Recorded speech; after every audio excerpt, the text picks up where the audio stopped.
Salut, c'est Blouson. Aujourd'hui tu vas connaître en détail les muscles qui constituent ton dos, leurs fonctions, la manière de les travailler et ce qu'ils apportent aussi dans l'esthétisme de ton dos. Si je fais cette vidéo, c'est parce que bien souvent on connaît mal l'anatomie de notre dos, parce que déjà elle est complexe, mais en plus on la voit jamais travailler puisque c'est derrière nous, manifestement. Et l'idée c'est qu'en connaissant mieux les muscles de ton dos, tu puisses mieux travailler, mieux progresser, avoir un dos plus harmonieux et éviter les blessures. Cette vidéo c'est quasiment un cours d'anatomie. Oh. Mais mon défi à moi c'est que ce soit pas chiant comme la mort à écouter. Donc je vais tenter l'impossible, t'enjailler en t'apprenant un truc. Donc dis-moi dans les commentaires si j'ai réussi ou si j'ai lamentablement échoué. C'est parti.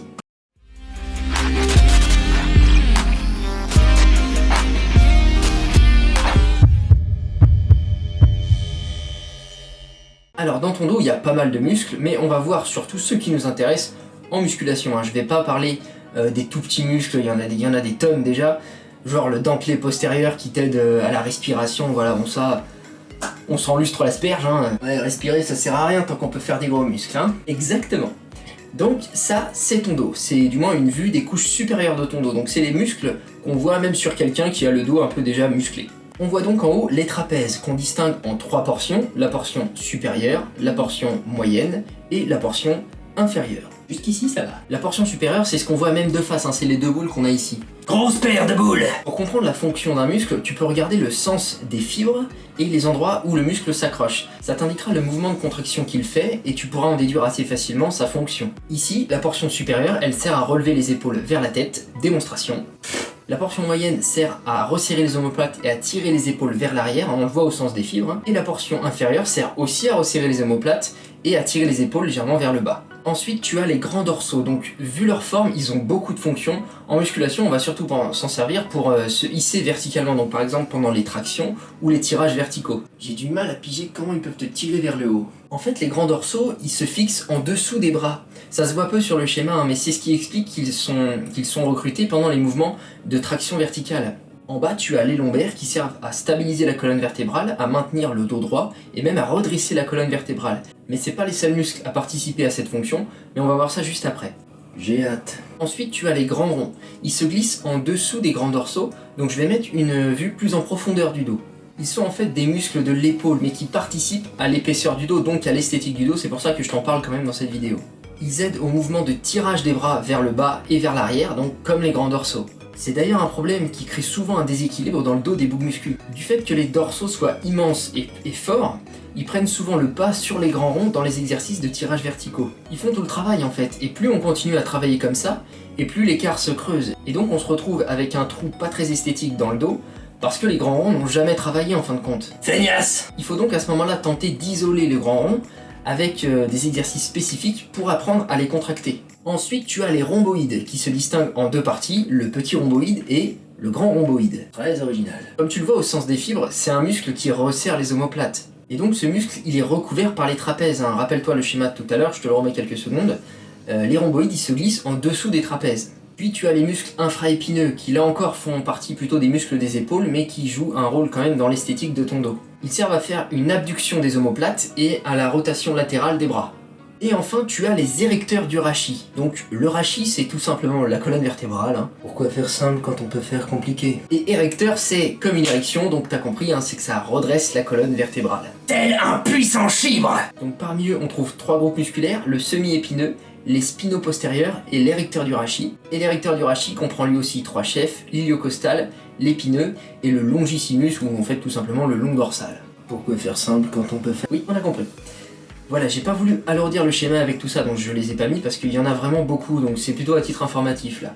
Mais ils sont tous verticaux, ils s'accrochent soit en bas, soit au milieu du dos, et ils remontent jusqu'en haut du dos en s'accrochant aux vertèbres ou aux côtes. Ce qui permet depuis le bas du dos de tirer la colonne vertébrale et donc de se redresser tout simplement. Tel un majestueux phallus! Voilà, merci. Voilà pour l'anatomie de ton dos, maintenant parlons un petit peu muscu. Ah! En musculation du dos, on cherche à faire quoi? À développer la largeur et l'épaisseur. Exactement.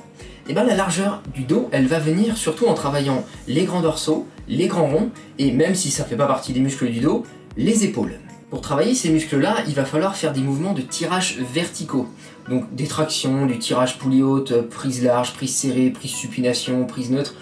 Toutes les variantes sont intéressantes après, hein. Travaillent toutes plus ou moins les grands ronds et les grands dorsaux. Pour ce qui est de l'épaisseur du dos, elle va venir avec le développement des trapèzes moyens, des trapèzes inférieurs, des rhomboïdes et des infraépineux. A noter quand même que selon les morphologies, les rhomboïdes sont parfois totalement recouverts par les trapèzes, parfois il y en a un tout petit bout qui dépasse du trapèze inférieur, mais ils vont quand même pousser les trapèzes vers l'extérieur et donc donner de l'épaisseur même si on les voit pas directement à l'œil nu. Pour travailler ces muscles-là, cette fois il faudra faire des tirages plutôt horizontaux ou du moins des tirages dans lesquels les coudes sont tirés vers l'arrière. Comme ça. Ouais, comme ça là. Donc par exemple du rowing poulie basse, du rowing en barre libre en supination, de la T-bar en prise large, etc. Toutes les variantes là encore sont intéressantes et elles procurent des sensations différentes, mais elles vont toutes à différents niveaux recruter les trapèzes, les rhomboïdes, les infraépineux et parfois même l'arrière de l'épaule, donc le deltoïde postérieur. Ensuite toutes les variantes intermédiaires où l'angle de tirage se situe entre l'arrière et entre le bas. Donc par exemple les personnes qui aiment se pencher en arrière pendant un tirage poulie qui se mettent un peu comme ça là.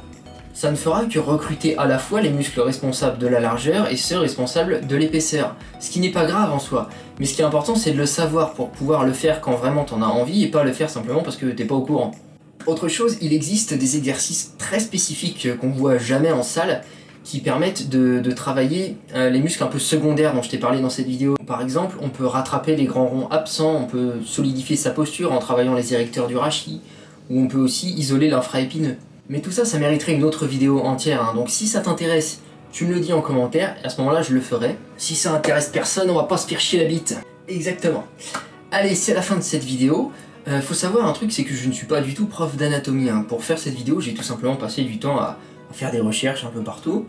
Et on m'a récemment demandé dans les commentaires de justement citer mes sources, citer les endroits où je trouve mes informations, par souci de franchise. Et c'est vrai que ça me parle bien, hein. Je n'invente rien dans les vidéos que je fais sur internet. Moi je suis qu'un rassembleur d'informations qui tente de te les transmettre, si possible avec une petite pointe d'humour parce que ça me fait marrer, mais c'est tout ce que je fais. Moi je suis pas l'auteur originel des recherches qui ont abouti à ces informations-là. Je te mets donc mes sources en description, qui sont principalement le bouquin de Fred Delavier et différents sites web. Une dernière chose, du fait du caractère malgré tout amateur de ma vidéo, j'ai pu commettre une erreur dans ce que j'ai dit, hein. Ça peut arriver hélas, même si j'ai fait attention. Donc si un pro de l'anatomie passe dans les parages et s'en rend compte, qu'il n'hésite pas à apporter une correction dans les commentaires, hein. Je pense qu'on est tous là pour apprendre les uns des autres et pour s'entraider à devenir des titanesques bisons. J'ai pas raison? Allez, abonne-toi frère. Par des bonnes sœurs, je vais te dire on va kiffer, je vais